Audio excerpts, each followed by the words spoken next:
नमस्कार, आपका स्वागत है आपके अपने यूट्यूब चैनल में। आज हम आपके लिए हिंदी सब्जेक्ट के अंतर्गत वाक्यांशों के लिए एक शब्द ये लेकर आए हैं और दावे के साथ मैं कह सकता हूँ कि अगर इनको आपने तैयार कर लिया तो इनसे बाहर कोई भी प्रश्न नहीं आने वाला। तो यदि आप टेट, सीटेट, सुपर टेट या यूपी पुलिस की तैयारी कर रहे हैं तो आपके लिए बहुत ही रामबाण वीडियो साबित होने वाला है।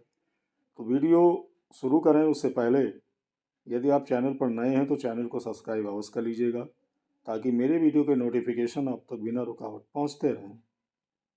तो दोस्तों, वाक्यांशों के लिए एक शब्द में सबसे पहले हम देखेंगे कि जंगल में फैलने वाली आग ये दावाग्नि कहलाती है और समुद्र में लगने वाली आग ये बड़वानल कहलाती है। और वहीं आगे चलें तो जो सपना दिन में देखा जाए उसे दिवा स्वप्न कहते हैं और जिसे कठिनाई से जाना जा सके उसे दुर्जेय कहते हैं। तो याद रखेंगे। और जो कठिनाई से समझ में आता हो उसके लिए एक शब्द है दुर्बोध और अर्धरात्रि का समय उसे निशीथ कहते हैं। और रंगमंच पर पर्दे के पीछे का स्थान ये नेपथ्य कहलाता है, याद रखेंगे। और आजीवन ब्रह्मचर्य का व्रत लेने वाले को क्या कहते हैं, तो इसको कहते हैं नैष्ठिक। और नाटक का पर्दा गिरना क्या कहलाता है, तो इसके लिए एक शब्द है पटाक्षेप। और अगला है रंगमंच का पर्दा, इसको यवनिका कहते हैं। और जो उत्तर ना दे सके उसे कहते हैं निरुत्तर। तो दोस्तों, आगे बढ़ें उससे पहले आपसे दोबारा कहेंगे कि यदि आप चैनल पर नए हैं तो चैनल को सब्सक्राइब अवश्य कर लीजिएगा। उसी क्रम में आगे बता दें कि केवल दूध पर जीवित रहने वाला ये पयोहारी कहलाता है। और अगला है शरणागत की रक्षा करने वाला, तो उसे कहते हैं प्रणतपाल। और उसी क्रम में आगे बता दें एक बार कही हुई बात को दोहराने वाला, तो उसे कहते हैं पृष्ठ पेषण। और जो पूछने योग्य हो उसके लिए एक शब्द है पृष्ठव्य।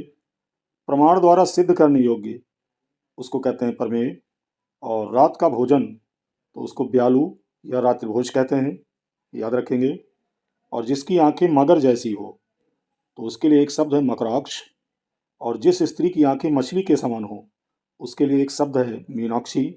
और जिस पुरुष की आंखें मछली के समान हो उसको मीनाक्ष कहते हैं। और हरिण के यानी हिरण के नेत्रों सी आंखों वाली को मृगनयनी कहते हैं। और आगे बढ़ें तो मोक्ष प्राप्त करने की इच्छा मोस्ट इम्पॉर्टेंट है, क्या कहलाती है, मुमुक्षा कहलाती है। मरने की इच्छा मुमूर्षा कहलाती है।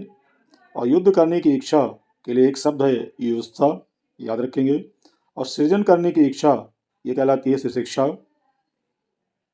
उसी क्रम में आगे बढ़ें तो खुले हाथ से दान देने वाला, इसके लिए एक शब्द है मुक्तहस्त।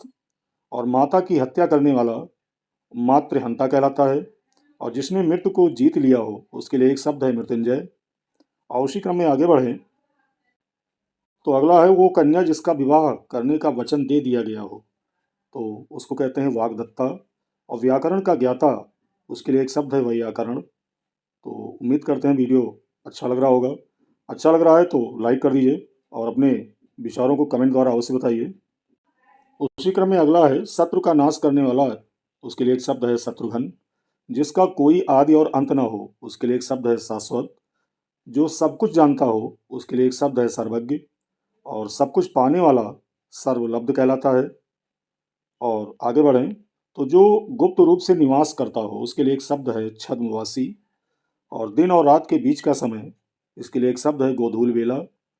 और जिसका अर्थ स्वयं ही सिद्ध है उसके लिए एक शब्द है सिद्धार्थ, याद रखेंगे।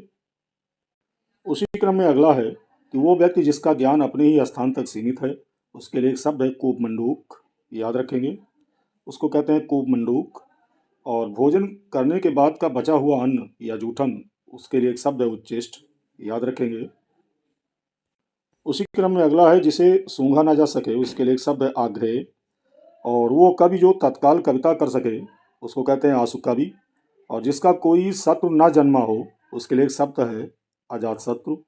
और जो इंद्रियों द्वारा जाना जा सके उसके लिए एक शब्द है अगोचर। और उसी क्रम में आगे चलें तो किसी बात को अत्यधिक बढ़ाकर कहना उसके लिए एक शब्द है अतिशयोक्ति। और जिसे बुलाया न गया हो उसके लिए एक शब्द है अनाहूत।